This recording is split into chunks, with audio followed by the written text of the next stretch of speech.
जय हिंद दोस्तों, मैं देवेंद्र सिंह राठौड़ और आप देख रहे हो हमारा यूट्यूब चैनल देवेंद्र राठौड़। और जैसा कि आप सभी जानते हो, आज है मंगलवार और हर मंगलवार को मैं लेकर आता हूं आप सभी के लिए एक शॉर्ट मोटिवेशनल स्टोरी। तो चलते हैं स्टोरी की ओर। इससे पहले अगर आप हमारे चैनल पर नए हैं तो चैनल को सब्सक्राइब करना ना भूलिए, साथ ही लाइक और शेयर ज़रूर कीजिए और ऐसी नोटिफिकेशन आपको मिलती रहे, इसके लिए नोटिफिकेशन बेल आइकॉन को ज़रूर दबाएं। और चलते हैं आज की स्टोरी की ओर। आज की स्टोरी का टाइटल है हर समस्या का हल आपके पास ही है। जी हाँ दोस्तों, ज़िंदगी में कितनी भी बड़ी समस्या क्यों ना हो, कैसी भी समस्या क्यों ना हो, समस्या का हल आप ही के पास है, किसी और के पास नहीं है। क्योंकि अगर आप अपनी समस्या को किस तरीके से लेते हैं, तो आज की स्टोरी है, इस स्टोरी की तरफ चलते हैं बिना देरी के। बहुत समय पहले की बात है, करीब 100 साल पहले की बात है। एक इटालियन शहर में एक छोटा सा व्यापारी रहता था। उस व्यापारी का कारोबार चलता था और अचानक उसका कारोबार में गिरावट आ गई, जिसकी वजह से उसका कारोबार नहीं चलता था। उसी शहर में एक बूढ़ा बीमार सूदखोर था, जो कि सूद कमाता था, वो बदले में पैसा देता था, पैसे के बदले में सूद का काम था उसका, यानी कि वो इंटरेस्ट का काम करता था, इंटरेस्ट लेता था लोगों से, बहुत ज़्यादा इंटरेस्ट। तो उस सूदखोर ने इस छोटे से व्यापारी को कुछ पैसा दिया और अपने व्यापार को चलाने के लिए उसने उससे पैसा लिया। अब वो पैसा लेकर के अपने व्यापार को चलाता और उसका व्यापार में घाटा लग रहा था, जिसकी वजह से उसे उस सूदखोर से और पैसा लेना पड़ा। और इस प्रकार उस सूदखोर ने उसे बहुत सारा पैसा ब्याज पे दे दिया और उसको अपने चुंगल में फंसा लिया। अब वो सूदखोर उस व्यापारी को हर रोज परेशान करता, उसे पैसा चुकाने के लिए, उसे ब्याज देने के लिए और पैसा देने के लिए। अब उस हालांकि जबकि व्यापारी का व्यापार चौपट हो चुका था, उसके पास पैसा नहीं था, इसलिए वो उसकी सारी बातें सुन रहा था। एक दिन उस बूढ़ा खूसट बीमार सूदखोर था, उसकी नज़र उस व्यापारी की सुंदर बेटी पे थी।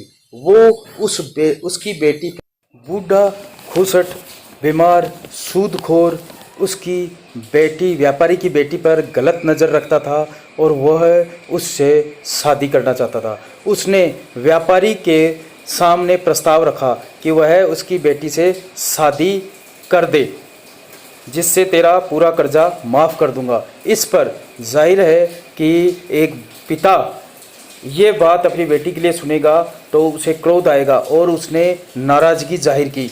जब नाराज़गी दिखाई तो इस पर सूदखोर ने तिल मिला गया और ज़्यादा नाराज़ हो गया और उससे अपना कर्जा वापस वसूलने का लिए जोर डालने लगा। और उसने सूदखोर ने नई नई तरीके अपनाए कि किस तरीके से वह व्यापारी की बेटी से शादी कर सकता है। और इसके लिए उसने लास्ट में एक योजना बनाई और एक नया तरीका निकाला। इस पर सूदखोर ने कहा कि वह व्यापारी से कहा कि मेरे पास एक ऐसी योजना है जिससे तेरा पूरा कर्जा माफ़ हो सकता है। उसने कहा कि वह एक पोटली में एक एक सफ़ेद और काला कंकड़ रखेगा और फिर उस पोटली में से व्यापारी की बेटी से उसमें से एक कंकड़ निकालने को कहेगा। अगर काला कंकड़ निकला तो व्यापारी का पूरा कर्जा माफ़ हो जाएगा, लेकिन बेटी को सूदखोर से शादी करनी होगी। लेकिन वहीं सफ़ेद कंकड़ निकला तो कर्जा तो माफ़ हो जाएगा ही, पर बेटी को सूदखोर से शादी नहीं करनी पड़ेगी। ये उसने शर्त बताई व्यापारी से।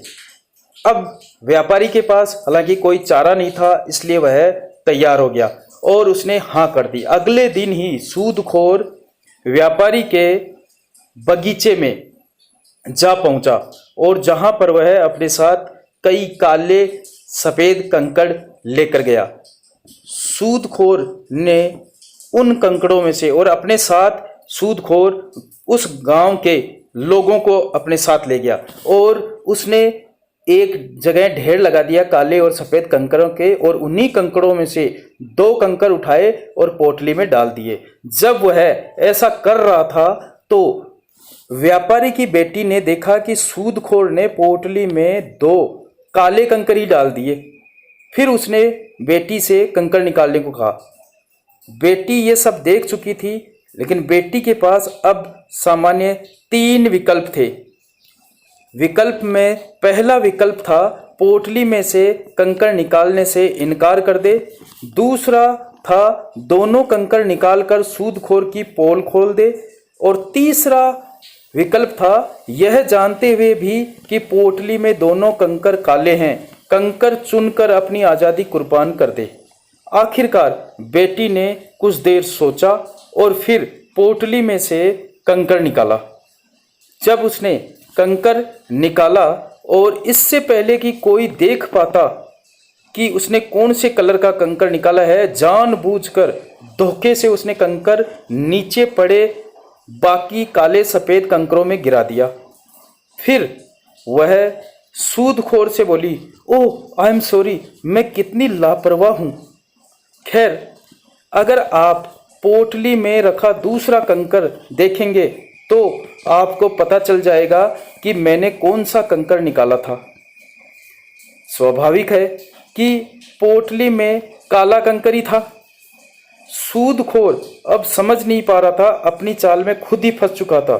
सूदखोर नहीं चाहता था कि उसकी पोल खुले, इसलिए उसे यह बात माननी पड़ी। और उसने कहा बेटी ने सफ़ेद कंकड़ निकाला है, क्योंकि उस थैली में काला कंकड़ आता है। उसने व्यापारी का कर्जा माफ़ कर दिया और उसे बेटी से शादी करने का विचार भी छोड़ना पड़ा। और हमें कहानी से सीख मिलती है, मुसीबत कैसी भी हो, दिमाग पर जोर देकर कुछ अलग और नया सोचकर उसका हल निकाला जा सकता है। Jai Hind, goodbye, take care. के लिए सब्सक्राइब करें और बेल बटन दबाना न भूलें।